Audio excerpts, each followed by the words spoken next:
Hello my dear students. So today we will study about human nervous system in chapter control and coordination. Okay. Now this human nervous system is classified into CNS, PNS and ANS. Mainly the CNS and PNS. Now what is this? CNS is central nervous system which includes brain and spinal cord.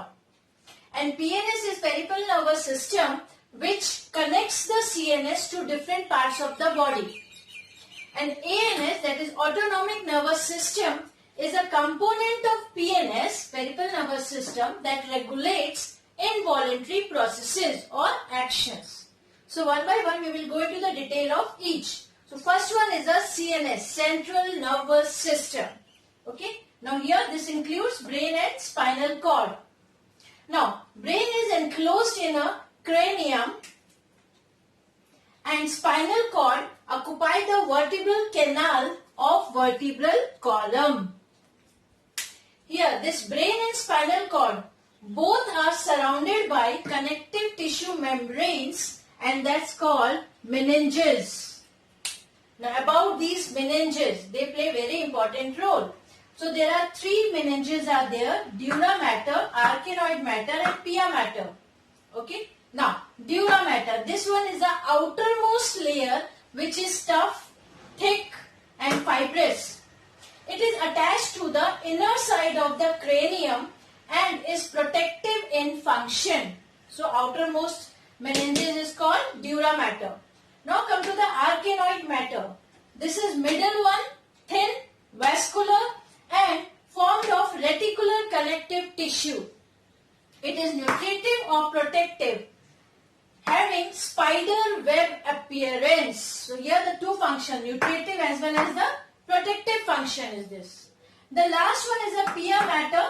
Now this one is the innermost thin membrane lying in contact with central nervous system, CNS. Okay, and it is highly vascular and nutritive in function. Now here I have drawn one diagram. You can see I have written DAP. DAP, D is for dura mater, A is for arachnoid and P is for pia mater. So these are the three meninges. Why I have drawn this? Because there is fluid which is present between the dura and arachnoid. This is called serous fluid. Okay. The function for this is lubrication. Next, between the arachnoid and pia mater, CSF is present. Now what is this CSF? Cerebrospinal fluid.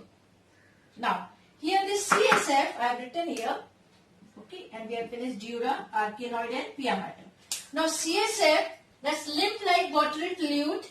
It is secreted by choroid plexus and ependymal cells, and it is alkaline in nature. Which one? CSF, cerebrospinal fluid, which is present between arachnoid and pia mater. Okay. Now what are the functions of this CSF? What role that CSF play? Now CSF, that is cerebrospinal fluid, act as a shock absorber and protects the brain from mechanical injuries. Okay. It also helps to maintain the constant pressure and means inside the cranium and regulates the temperature. Fine. CSF. CSF also help in exchange of nutrients and waste between the blood and brain tissues. Okay. It helps in the supply of oxygen to brain. And CSF also protect the brain from desiccation. Now what is this? This is a state of extreme dryness. So these are the important functions or role played by the CSF, cerebrospinal fluid. Okay, and three meninges are there, three layers which are present surrounded, that brain and spinal cord are surrounded by these three connective tissue membrane and called meninges. So dura, arachnoid and pia mater. Now we will study about the human brain. Now human brain. Okay, so I have drawn the lateral view of human brain diagram. So whatever the labeling is there, meanwhile we will discuss. Now, human brain enclosed in the cranium of skull. Fine. And human brain is divided into three main parts: forebrain, midbrain, and hindbrain. Okay. Now one by one. Forebrain. It consists of three regions: olfactory lobe, cerebrum, and diencephalon. Now, olfactory lobe, the first one, the first region of the forebrain. Olfactory lobe, they are paired, small, present ventrally in the forebrain. They are covered by cerebral hemisphere dorsally and can be visible only from ventral side. Okay, and they are concerned with sense of smell. This olfactory lobe, here you can see this portion, this small portion. This one is a paired and small portion. Okay, so covered by cerebral hemisphere and dorsally and can be visible only from the ventral side, and they are connected with or concerned with sense of smell. They have olfactory bulb and tract. So this zone is the olfactory lobe. Okay. Now the next one is the cerebrum. The first one is olfactory lobe over. Now cerebrum. This is the largest and most prominent part of forebrain. It is divided into two cerebral hemispheres. Okay.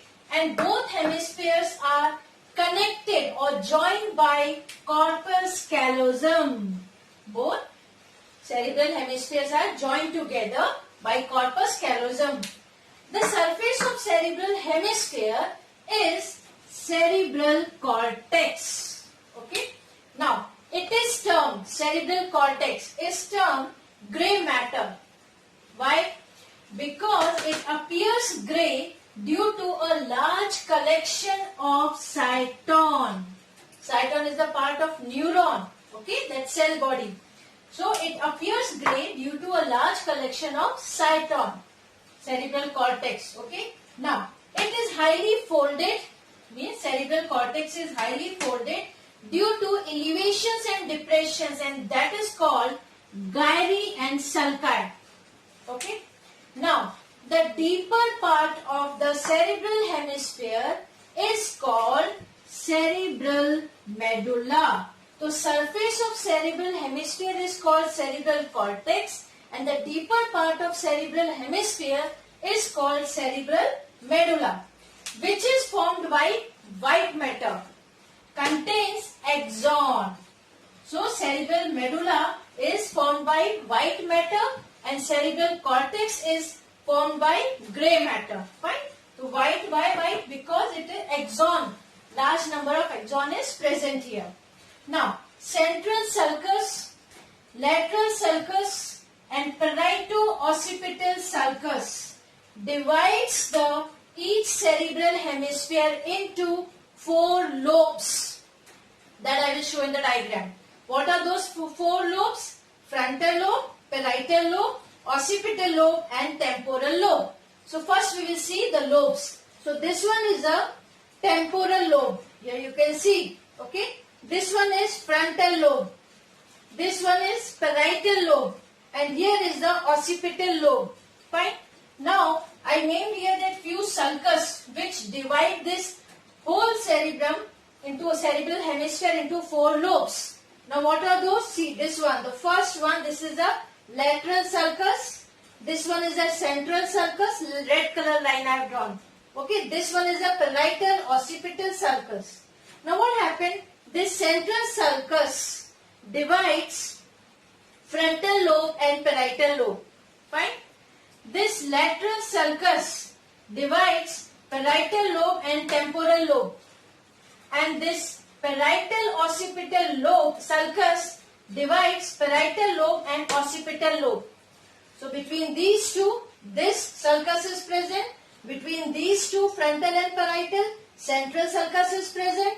And here, temporal and the parietal one, that is the lateral sulcus is present. So these red color lines, these are the sulcus which divide the cerebral hemisphere into four lobes. Frontal lobe, parietal lobe, occipital lobe and temporal lobe. See, frontal lobe, parietal lobe, occipital lobe and temporal lobe. Okay? Now, general motor, just wait. Frontal, parietal, occipital and temporal. General motor area, which controls the voluntary activities, is located on the precentral gyrus of frontal lobe. So this motor area is present here. This one is a motor area, okay? And the association area related with this one is with intelligence, with memory, judgment, problem solving abilities. So all these are associated or controlled by this motor area. Okay, so here this frontal part, this one is. Now come to the next, Broca's area. Now what is this? Here you can see I have drawn here. This is called the Broca's area. Okay, that portion, that small zone. Now this area is called motor speech area. Okay, and that this area translates thoughts into speech and even control the movement of tongue, lips and vocal cords. Fine. Next is the sensory area. Okay. Now here you can see this one is the sensory area I have drawn. Red colored dots. This is sensory area. Now sensory area, here this is related with sensation of temperature, pressure, touch and pain. Okay.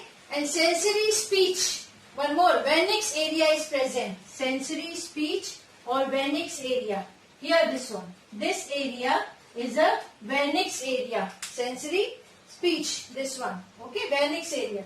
So we have studied Broca's area, then sensory area, then Wernicke's area. Now come to the temporal lobe. Okay, this one zone.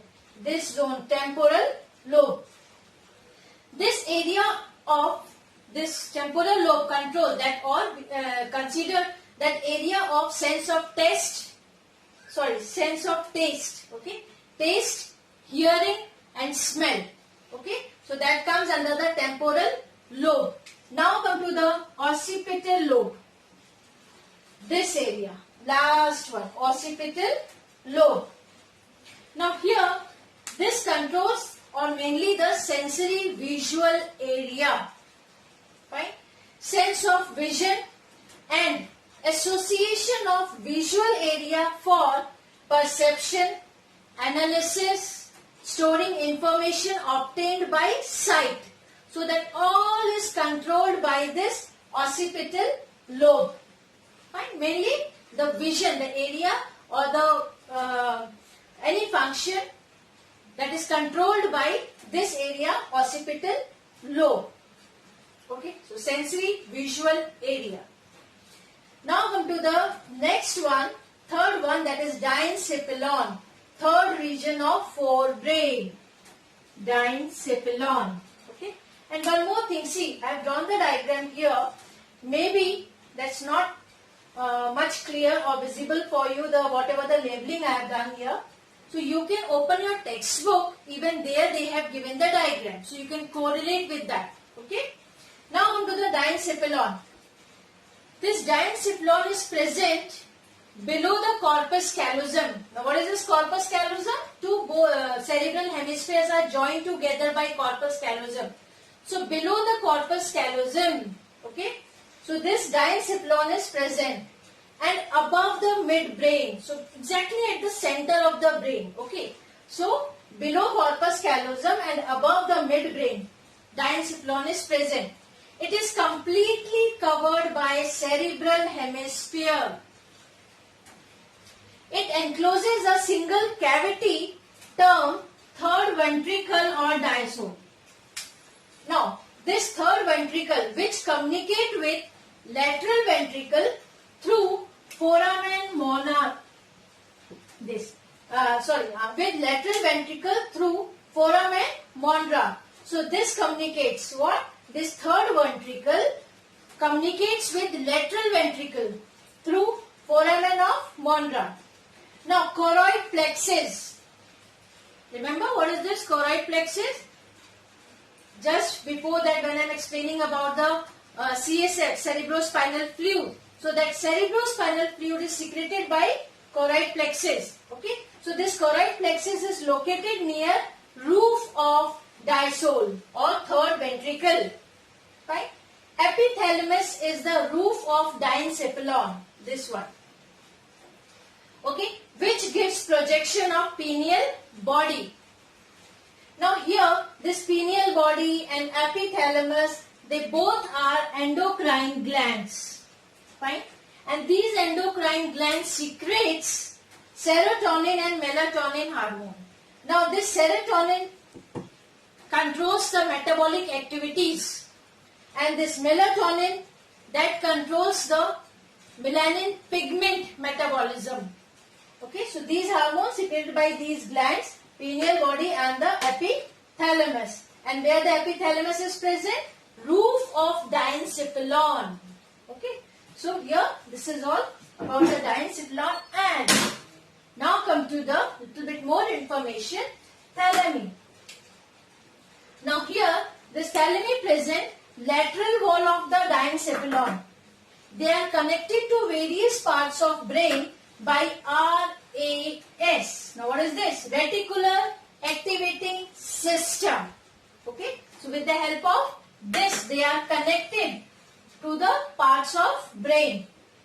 Now hypothalamus is floor of diencephalon which gives downward projection of pituitary gland.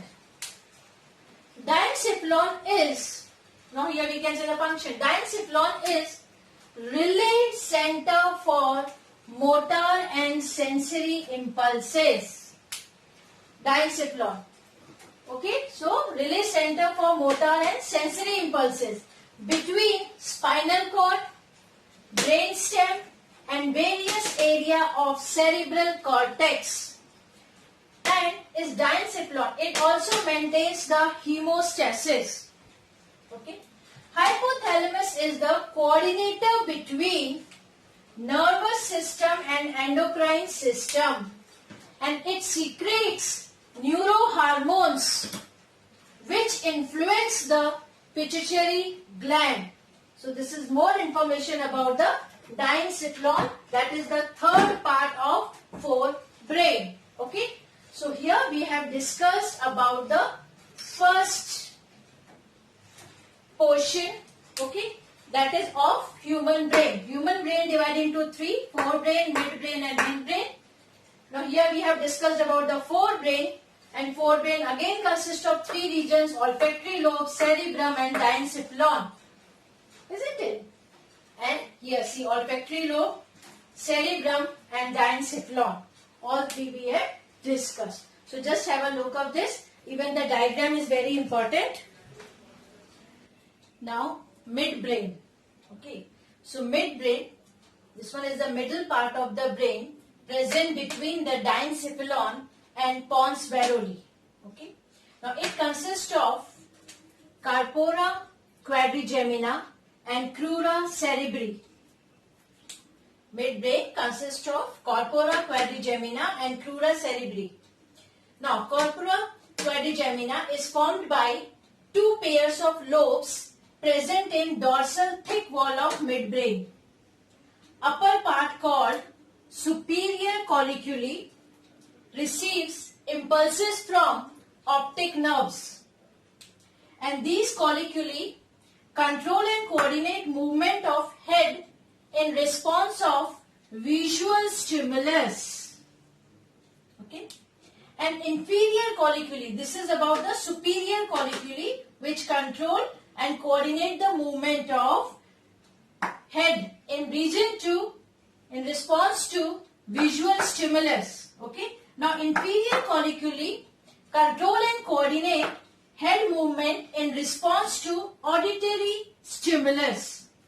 So superior one responds to visual stimulus and inferior colliculi responds to auditory stimulus. Now crura cerebri, pair of thick bands of anterior longitudinal nerve fibers. These fibers connect cerebrum, cerebellum and spinal cord and also function as relay center. Which one? Crura cerebri. They also form RAS network which controls the muscle tone. Okay, so this is about corpora quadrigemina and crura cerebri. Now come to the hindbrain. So midbrain is over. Now the hindbrain. It includes cerebellum, pons varoli and medulla oblongata. This zone. Cerebellum, pons and medulla oblongata. Cerebellum is the second largest part present between occipital and medulla oblongata zone. See, you can see occipital and this one is medulla oblongata. In between, cerebellum is present. Cerebellum is made up of two lateral cerebellar hemisphere and one median vermis. This cerebellum has outer grey matter and inner white matter. So grey matter, outer grey matter is called cerebellar cortex and inner white matter is called as cerebellar medulla. Cerebellum is center for controlling equilibrium, posture, balancing, neuromuscular activities and even activities like walking, running, working, etc. So these all are controlled by cerebellum zone of the brain. It coordinates voluntary actions also. Brain stem is made up of pons and medulla oblongata. Now pons. Pons contains mainly nerve fibers which form bridge between cerebrum and medulla. So this pons is the bridge between the cerebrum and medulla. Pons coordinate the activities of two cerebellar hemisphere of this one, two cerebellar hemisphere. Pons has outer white and inner grey matter. Okay, so these are the characteristics of pons. Now come to the medulla oblongata. Okay, this zone. You can see it continue as a spinal cord. Medulla oblongata will continue as spinal cord. It has inner grey matter and outer white matter. Here about 8 pairs of cranial nerves arise from medulla oblongata.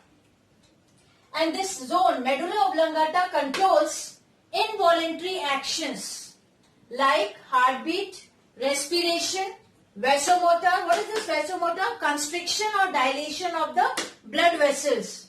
Okay, peristalsis movement is also controlled by medulla region. Now it also controls non-vital reflex activities such as coughing, sneezing, swallowing, vomiting, yawning, hiccups, all these, etc. Now the roof of medulla has posterior choroid plexus. Choroid plexus, the function is to secrete CSF, cerebrospinal fluid. Okay, so these are the characteristics of medulla oblongata. So with this, I finished hindbrain also. So these are the major 3 parts of the brain: forebrain, midbrain and hindbrain. And we have discussed all important characteristics of each part of the brain. Okay, so just have a look of this.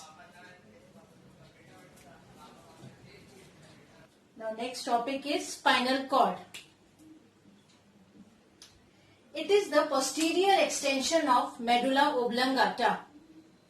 It is enclosed in neural canal of vertebral column. It is soft, whitish, slightly flattened, cylindrical tube with narrow cavity called central canal.